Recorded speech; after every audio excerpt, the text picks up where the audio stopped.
Thavakkara full വെള്ളാന്ന് അടിയന്തരമായിട്ട് താവക്കര മെമ്പർമാരുടെ താവക്കര എത്തുക. ആളുകളെല്ലാം ഫുള്ള് കുടുങ്ങിയിട്ടുണ്ട്.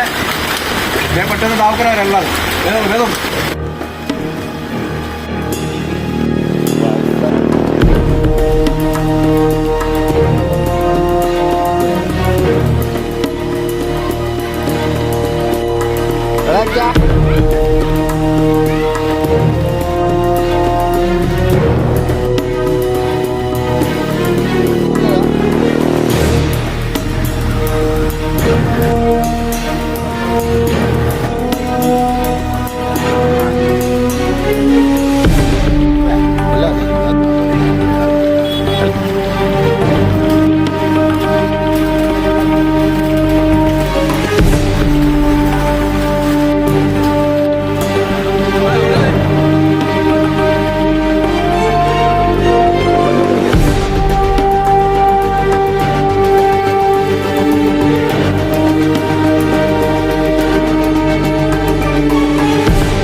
പ്രവർത്തനങ്ങൾ നടത്തി വരുന്നത്. ഇനി എത്ര കുടുംബങ്ങളുണ്ട് കേട്ടോ മാറാൻ?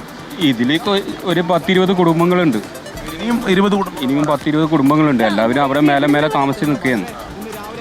വേറെവരേക്ക് പോകാൻ വഴിയില്ല. എന്താണ് ഇവിടെ ഇങ്ങനെ വെള്ളം കയറാനുള്ള ഇത് കയറാനുള്ള സാധ്യത വെച്ചാൽ ഇവിടെ ഒരു റെയിലിൻ്റെ പണ്ടേ നടക്കുന്ന ഒരു പ്രശ്നമുണ്ട്.